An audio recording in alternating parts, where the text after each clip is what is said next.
महागठबंधन से अलग होने के बाद जीतन राम मांझी सियासत की खुली हवा में इन दिनों सांस ले रहे हैं और पोस्टर पर पोस्टर लगाकर विरोधियों पर निशाने साध रहे हैं। नमस्कार, आप देख रहे हैं एबीपी बिहार। मैं हूं आपके साथ निधिश्री।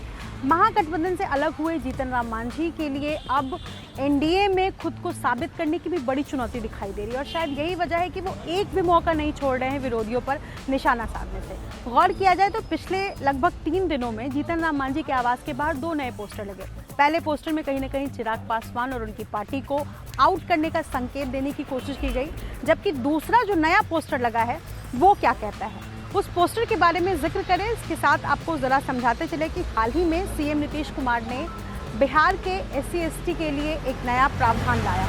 उन्होंने अधिकारियों को निर्देश दिया और ये कहा कि अगर दलित वर्ग के किसी व्यक्ति की हत्या होती है तो उस पीड़ित परिवार में किसी एक सदस्य को नौकरी दी जाएगी, जिसके बाद लगातार सीएम नीतीश कुमार विरोधियों के निशाने पर आए। सबसे पहले तेजस्वी यादव ने सीएम नीतीश कुमार पर निशाना साधते हुए कहा कि सीएम भेदभाव कर रहे हैं। ऐसा इसलिए क्योंकि अगर किसी पिछड़े परिवार के व्यक्ति की हत्या हो जाती है तो क्या उसको नौकरी नहीं दी जाएगी, किसी अगर सवर्ण परिवार के किसी व्यक्ति की हत्या हो जाती है तो क्या नौकरी नहीं दी जाएगी। तो ये भेदभाव सीएम नीतीश कुमार क्यों कर रहे हैं बिहार की जनता के साथ, उस पर पलटवार करते हुए जीतन राम मांझी ने सबसे पहले ट्वीट किया और तेजस्वी यादव को कानून की पाठ पढ़ा दी। लेकिन इससे कहाँ वो रुकने वाले थे।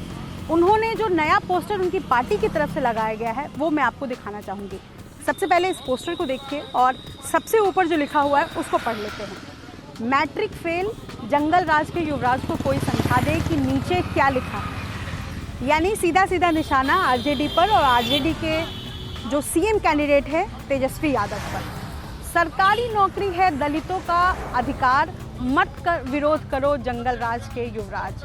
और अगर आप नीचे देखेंगे तो कानून के बारे में भी उन्होंने जिक्र किया है और जो 1989 में ये कानून बना उसका उन्होंने हवाला देते हुए बड़े बड़े अक्षरों में इस बात का संकेत दिया है कि तेजस्वी यादव मैट्रिक फेल ही नहीं है बल्कि जंगल राज के युवराज भी कहे जाते हैं। और इस पोस्टर को देखेंगे तो एक बार फिर सीएम नीतीश कुमार और तमाम जो पार्टी के बड़े चेहरे हैं उनका ऊपर में जिक्र किया गया है और नीचे हिंदुस्तान आवाम मोर्चा की तरफ से इस पोस्टर को लगाया गया, ऐसा कहा जा रहा है। हालांकि इस पर कोई प्रतिक्रिया अभी तक हम पार्टी की तरफ से नहीं आई है, लेकिन एक बात तो स्पष्ट है कि जिस तरीके से एनडीए में एंट्री हुई है जीतन राम मांझी की, भले ही चिराग पासवान की पार्टी उनको एक्सेप्ट नहीं कर पाए, लेकिन उन पर खुद को साबित करने का दबाव है और इसी दबाव के पीछे वो कोई भी मौका भुनाना नहीं चाहते हैं, ये कहने के लिए कि वो एनडीए के लिए बिल्कुल फिट बैठ रहे हैं। फिलहाल इतना ही, आगे देखते रहिए एबीपी न्यूज़। एबीपी न्यूज़ आपको रखे आगे।